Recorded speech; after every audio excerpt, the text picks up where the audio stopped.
ਮੁੱਖ ਮੰਤਰੀ ਪੰਜਾਬ ਭਗਵੰਤ ਮਾਨ ਵੱਲੋਂ ਛੋਟੇ ਸਾਹਿਬਜ਼ਾਦਿਆਂ ਦੇ ਸ਼ਹੀਦੀ ਦਿਹਾੜੇ ਤੇ ਮਾਤਮੀ ਬਿਗਲ ਵਜਾਉਣ ਦਾ ਹੁਕਮ ਦਿੱਤਾ ਗਿਆ ਸੀ, ਜਿਸ ਤੇ ਸ਼੍ਰੋਮਣੀ ਅਕਾਲੀ ਦਲ ਅੰਮ੍ਰਿਤਸਰ ਪ੍ਰਧਾਨ ਅਤੇ ਸੰਗਰੂਰ ਤੋਂ ਮੈਂਬਰ ਪਾਰਲੀਮੈਂਟ ਸਰਦਾਰ ਸਿਮਰਨਜੀਤ ਸਿੰਘ ਮਾਨ ਦਾ ਵੀ ਪ੍ਰਤੀਕਰਮ ਸਾਹਮਣੇ ਆਇਆ ਹੈ।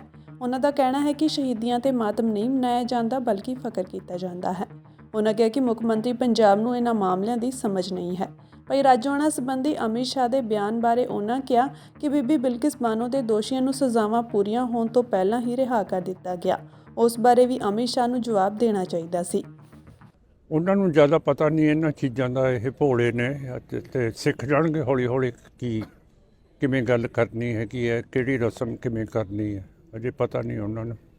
ਇੱਕ ਟਰਮ ਹੋਰ ਉਹਨਾਂ ਨੂੰ ਚੀਫ ਮਿਨਿਸਟਰ ਜੇ ਬਣਾ ਦਈਏ ਤੇ ਉਹਦੇ 'ਚ ਸਿੱਖ ਜਾਣਗੇ ਸਾਰਾ ਕੁਝ। ਉਹ ਮੁਸਲਮਾਨ ਹਿੰਦੂਆਂ ਨਾਲ ਹੀ ਸਲਾਹ ਕਰ ਲੈਣ, ਉਹਨਾਂ ਨੂੰ ਜ਼ਿਆਦਾ ਪਤਾ ਹੈ ਇਹ ਮਾਨ ਸਾਹਿਬ ਤੋਂ ਜ਼ਿਆਦਾ। ਸਿੱਖਾਂ ਨਾਲ ਖਾਸ ਕਰਕੇ ਕੀ ਕਰਨੀ ਹੈ। ਹਾਂ, ਉਹਨਾਂ ਦੀ ਮਾਫੀ ਦੇਣੀ ਚਾਹੀਦੀ ਹੈ ਜੀ, ਪਰ ਜਿਹੜੇ ਅਮਿਤ ਸ਼ਾਹ ਜੀ ਕਹਿੰਦੇ ਆ ਕਿ ਉਹਨਾਂ ਨੇ ਪਛਤਾਵਾ ਨਹੀਂ ਕੀਤਾ ਹੈਗਾ, ਇਹ ਗਲਤ ਗੱਲ ਹੈ। ਪਰ ਜਿਹੜੀ ਬੀਬੀ ਬਾਣੋ ਦੇ ਕਾਤਲ ਸੀਗੇ, ਜਿਨ੍ਹਾਂ ਨੇ ਬੀਬੀ ਬਾਣੋ ਦੇ ਉੱਤੇ ਜਬਰ ਜਨਾਹ ਕੀਤਾ, ਉਹਨਾਂ ਨੂੰ ਤਾਂ ਪੂਰੀ ਸਜ਼ਾ ਵੀ ਨਹੀਂ ਕੱਟਣ ਦਿੱਤੀ ਜੇਲ੍ਹ ਦੇ ਵਿੱਚ। ਉਹ ਤਾਂ ਉਹਨਾਂ ਨੂੰ ਬਗੈਰ ਪੂਰੇ 14 ਸਾਲ ਤੋਂ ਪਹਿਲਾਂ ਹੀ ਉਹਨਾਂ ਨੂੰ ਰਿਹਾ ਕਰਤਾ, ਤੇ ਉਹਨਾਂ ਨੇ ਵੀ ਕੋਈ ਪਛਤਾਵਾ ਤਾਂ ਕੀਤਾ ਨਹੀਂ ਸੀਗਾ। ਸੋ ਇਹ ਗੱਲ ਕਹਿਣੀ ਗਲਤ ਹੈ।